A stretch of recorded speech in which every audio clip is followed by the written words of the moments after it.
Hey guys, this is James bringing you InBetweenIsode number 17 of TeaDB. Thank you guys for tuning in. So today I have a special tea. Well, maybe it's not that special, but it's a tea that was kindly sent our way by Hster, who has her own blog, teacloset.blogspot.com. It's one of the blogs I definitely read regularly before I even was introduced to her. Right when I was getting into Pu'erh, before TeaDB even started. So just lots of great info. Her tone is very, very unique and very humorous. So I'd highly recommend anyone that's into tea or especially into Pu'erh to take a look at her blog. Anyways, one of the things that I also appreciated about the samples she sent is she really catered it towards who we are as tea drinkers in a lot of ways. Like a lot of people, when they send samples, they will just send what they think are the best teas that they have to us. Hster didn't, as this tea will exhibit. So the tea today is the 2006 Dehong Plateau ripe Pu'erh. And so in Pu'erh, there's a serious mentality, especially amongst drinkers that have been involved in the Pu'erh scene a little bit longer, a serious like kind of back in the day mentality. And I think a lot of that is just because if you look back at the prices and look at what they are now, they are just a whole lot higher now than they were then. And if you had just gotten started then, it would kind of be the same thing, where the prices have just gone up exponentially, and the market has been a lot less stable than other teas, for instance.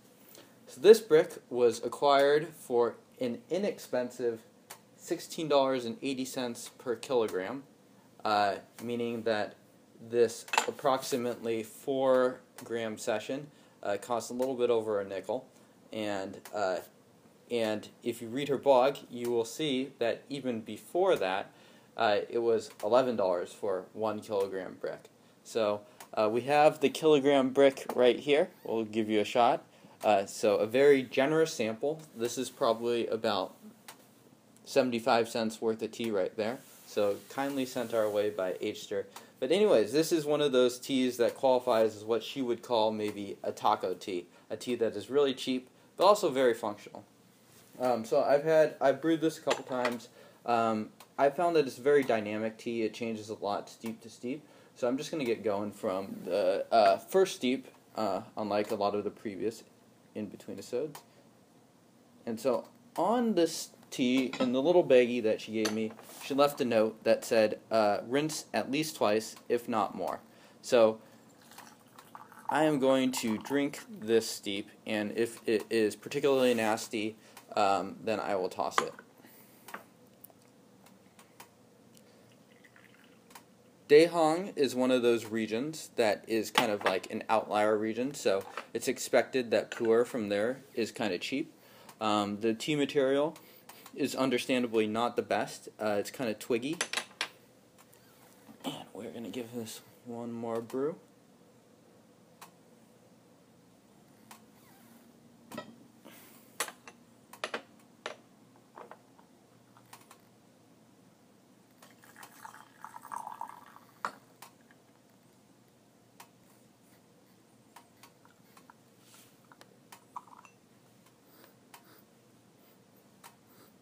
The aroma on it is actually really quite nice.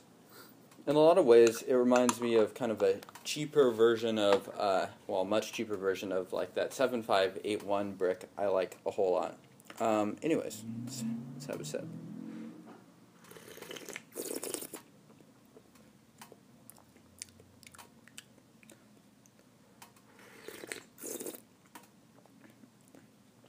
Alright, so instead of like a funk, what we're getting here is more what I think might have been caused by dryness in the storage. So it's more sour than it is funky, I would say. So I'm actually going to toss this for that reason.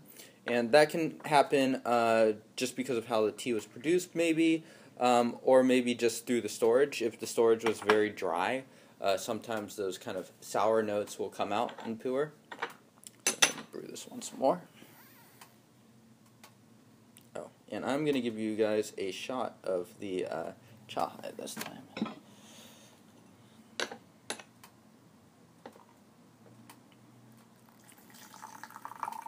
I did clean this recently, Gail. So thank you for making that comment the other time, telling me to clean my cha hai, something that I often neglect.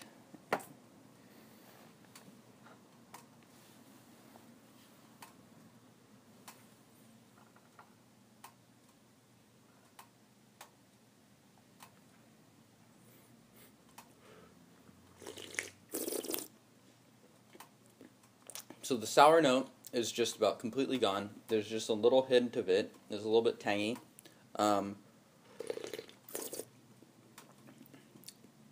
Surprisingly decent body. It's fairly sweet. I wouldn't say it's a great body or even a strong body, but decent, especially considering just the amount of money that this tea costs.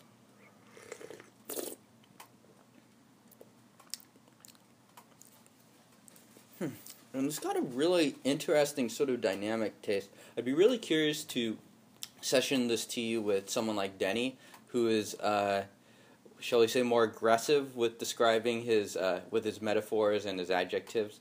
This tea is kind of hard for me to place, just in terms of like what adjectives I would associate it. I wouldn't quite call it camphor, and I wouldn't quite call it long on fruits, but I can see it hinting towards both of those things.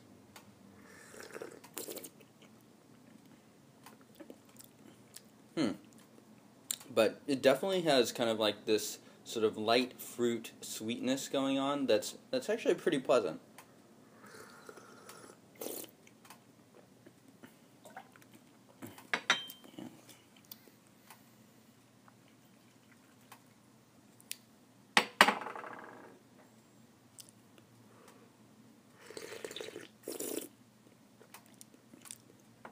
And so it's starting to thin out a little bit, so I would probably start to extend the steep times if I were to continue going. Alright, so I'm going to give you guys a shot of the let leaf, pull some of that out, and toss it onto here. Still quite hot.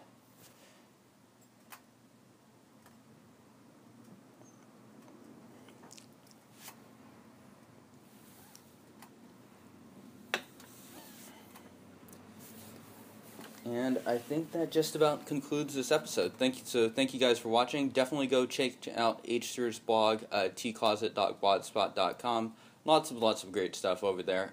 You can read about this tea as well, so I'll be sure to link to that post in the description. You can see from the leaf material that it tends to be a little bit twiggy. It's obviously not the best, but this tea is extremely functional, and for a nickel, you can definitely do a lot worse. Thank you guys for watching. Cheers.